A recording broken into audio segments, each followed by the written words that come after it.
Nous parlons des faits sur Kivu Morning Post. Nous parlons de la réalité sur terrain avec objectivité, sans entrave ni pression.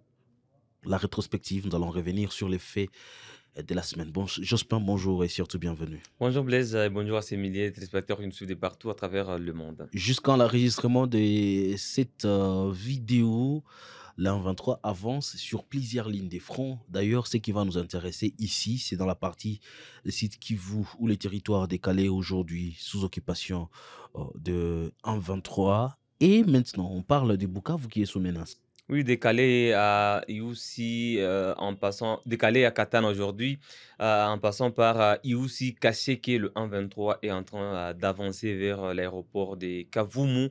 Là, c'est la ville de Bukavu dont on parle déjà parce que Kavumu, c'est l'aéroport qui est dans la ville de Bukavu. Le M23, depuis le début de cette semaine, est en train d'avancer dans le territoire de Calais, en province du Sud Kivu, bien sûr, après la prise de Goma. Et cela en dépit du cessez-le-feu unilatéral qu'il a décrété en début de semaine. Également des rencontres qui se passent. D'abord à Kinshasa, Fayoulou, Moïse Katumbio qui ont été consultés. Et c'était la délégation de la Sanko ECC arrivée à Goma pour voir également les responsables de l'AFC en 23. Aussi, on parle de Paul Kagame qui a accueilli cette délégation.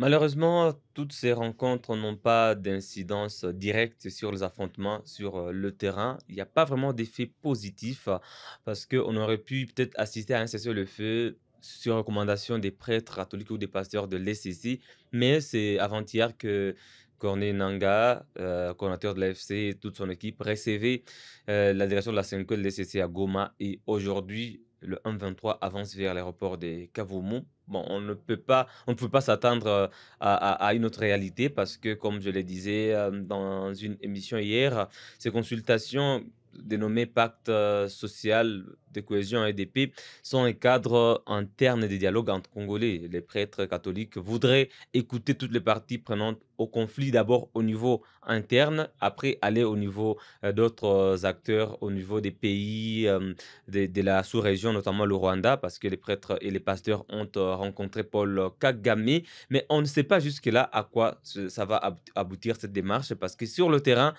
le M23 avance, les affrontements ne cessent de causer beaucoup des pertes en vies humaines, des destructions, des incendies, des bombardements.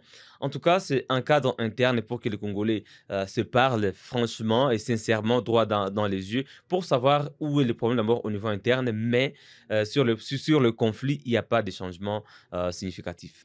Est-ce qu'il y a lueur d'espoir sur la pacification de cette région? La paix sera-t-il réelle un jour? Il faut un dépassement aujourd'hui de tous les côtés, côté congolais, côté rwandais et côté M23. Il faut un dépassement parce que la RDC était figée sur une position.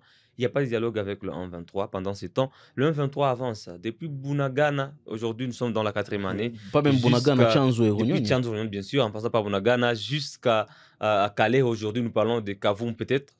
Le M23 n'est pas encore à Kavumu, mais le M23 est en marche vers Kavumu. Il n'y a pas toujours des changements de narratif dans la diplomatie congolaise. Est-ce que ça profite à la RDC? Je dirais non, parce que plus de 3000 personnes décédées à Goma, c'est pas un profit congolais, c'est une perte énorme. Aujourd'hui, Goma est tombé, Bukavu aussi en passe de tomber. Je ne sais pas si ça profite à la RDC. Il faudrait qu'il y ait un dépassement, un changement de narratif dans la diplomatie congolaise. D'ailleurs, le président angolais Joao Lourenço, qui est le facilitateur dans les conflits RDC Rwanda, le médiateur du processus de Luanda, Qui a vient de claqué la jeter porte. l'éponge, bien sûr. Mhm. Il sera intronisé bientôt comme président de l'Union africaine et il estime qu'avec cette casquette, il ne peut plus être facilitateur dans ce processus de paix-là. Et aujourd'hui, il a conseillé aussi au président Félix Tshisekedi de dialoguer. Il pense que la voie militaire aujourd'hui ne peut pas apporter solution durable à ces conflits. Et cette voie militaire aujourd'hui profite au M23. Militairement, le M23 est en train de gagner sur les FARDC qui subit des revers sans précédent. Quand vous perdez Bunagana, vous perdez Rutshuru, Massissi, Goma, Calais aujourd'hui, le Nyiragongo. M23 est en marche vers Kavumu. On ne peut pas dire aujourd'hui que notre armée a réussi, l'armée congolaise. L'armée est en train de perdre sur le terrain. On peut parler de tout, des infiltrations sur de l'armée, des trahisons et tout, mais les résultats, c'est qu'il y a une perte, les forces ne sont pas en train de réussir. Alors, comme la voie militaire ne donne pas une solution durable, comme les populations congolaises continuent à être tuées, bombardé, comme hier à Calais et à Youssi, on a rapporté au moins 10 personnes décédées, 28 autres blessés, des maisons détruites, d'autres incendiées. Donc aujourd'hui, ça ne profite pas. C'est une perte énorme sur l'économie, sur les vies humaines. Il faut dire qu'il y avait beaucoup de projets, par exemple à Goma, de construction des infrastructures qui sont aujourd'hui à terre.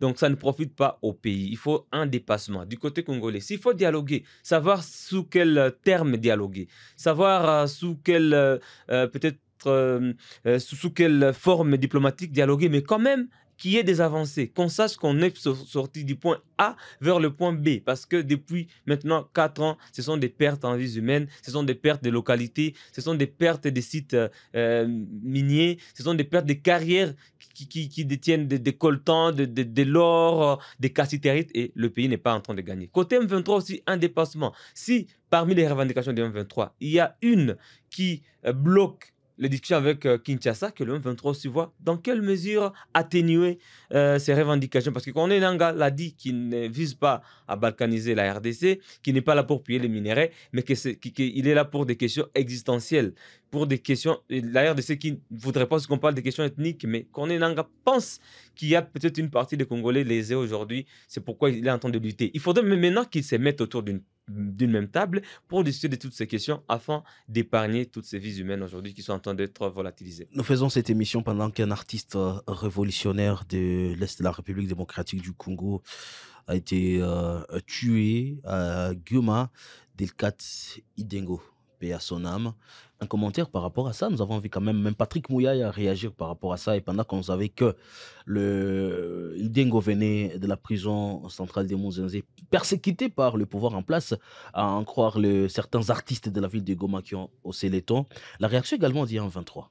Je salue la mémoire de ces garçons très courageux, exceptionnels, parce que c'est pas pour la première fois qu'il était incarcéré dans la prison centrale de Goma.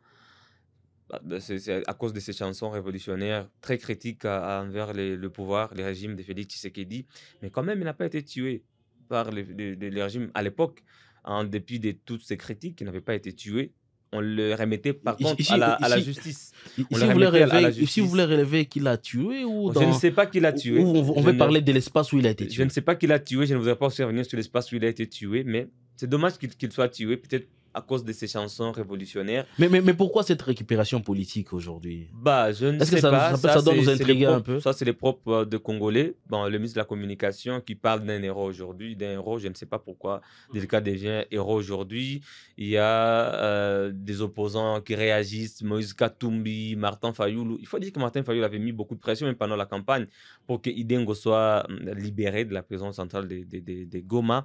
Aujourd'hui, c'est quand même regrettable qu'il soit abattu en pleine ville de Goma. C'était au nord de la ville de Goma.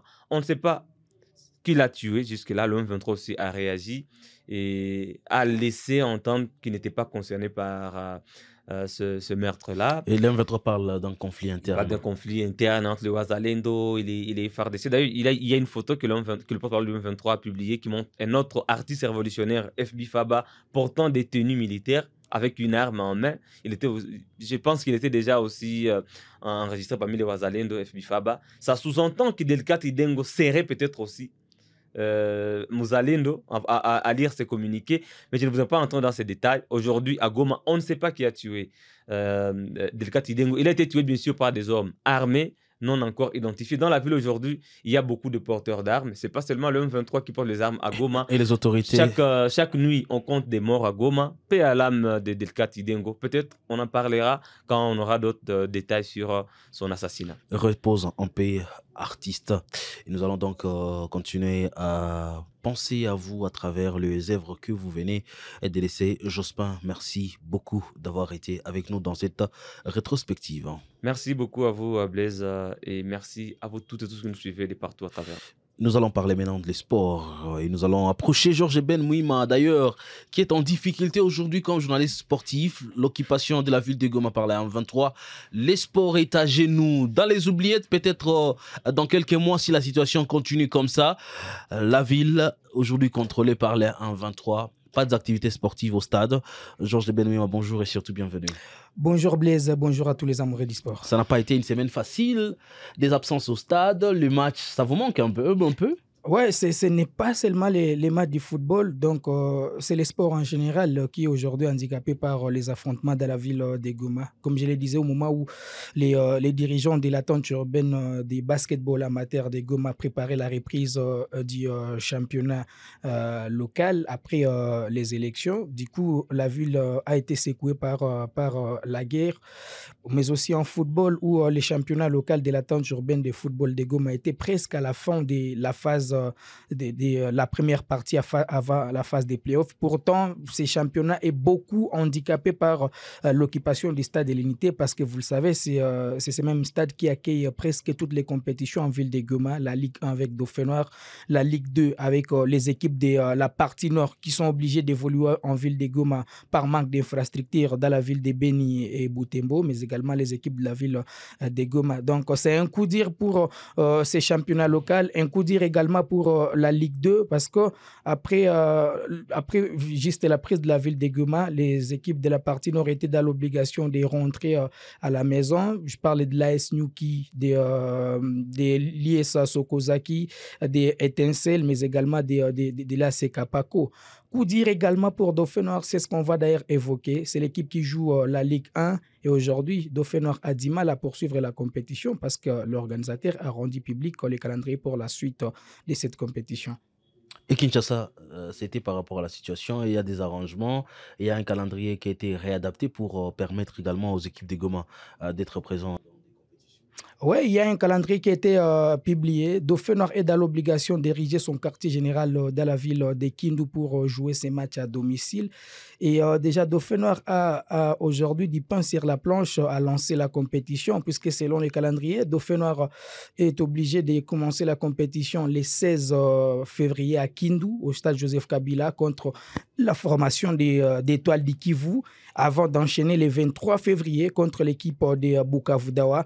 Dauphin Noir a du mal d'abord à réunir ses joueurs, puisque, vous savez, Dauphin Noir, c'est aujourd'hui un cocktail de plusieurs joueurs des différentes villes de la République démocratique du Congo, certains qui ne sont pas gomatraciers, qui n'ont jamais vécu la guerre, étaient dans l'obligation de fuir la ville de Goma avant même l'occupation de cette dernière. Donc, ils ont du mal d'abord à réunir les joueurs pour leur regroupement en ville de Goma. Ils ont aussi un problème pour trouver les moyens de rallier la ville de Kindu pour lancer la compétition. Moi, je pense que peut-être la Lina Foot n'a pas aussi aidé l'équipe de l'AS Dauphin Noir. Un calendrier publié et du coup, Dauphin Noir joue pour la deuxième journée, déjà les 16 contre l'équipe de Bukavu Dawa. Donc, selon les sources proches des Dauphins Noirs, les dirigeants de l'équipe ont écrit à la Lina Foot pour reporter ces deux premiers matchs prévus les 16 et les 23. Mais à 2 jours du début de la compétition, la Lina Foot n'a pas encore notifié l'équipe de l'AS Dauphin Noir. Donc, Dauphin Noir va jouer ces 2 premiers matchs face aussi aux équipes qui sont aussi touchées par la guerre entre les M23 et l'armée de la RDC, parce que Bukavu Dawa est obligé, avec Étoile du Kivu aussi, de s'installer dans la capitale congolaise pour les débuts de la compétition. Étoile du Kivu a désisté parce que, selon eux, ils n'ont pas les moyens pour rester dans la capitale congolaise. Donc, en tout cas, ça va rester un dossier à suivre. Et nous allons aussi observer cette mémoire de Kibomango aussi, qui nous a laissé. C'est un boxeur de la ville de Goma aujourd'hui qui, on l'a enterré d'ailleurs il y a quelques jours, paix à l'âme de Kibomango. Oui, Kibomango qui s'en est allé lors de la prise de la ville de Goma, très célèbre pour son combat gagné en 2009 contre Saïdi Kanyalire. C'est un combat qui s'était déroulé plutôt au stade Les Volcans. Saïdi qui était mort d'ailleurs sur les rings, c'est ce combat qui avait rendu Kibomango célèbre dans la ville de Goma. Après la boxe, il est devenu entraîneur. Il avait son club, le club de l'amitié. Et aujourd'hui, c'est un club qui va rester sans encadrement. Paix à l'âme de Kibomango, fin de la rétrospective. Merci à vous de l'avoir suivi.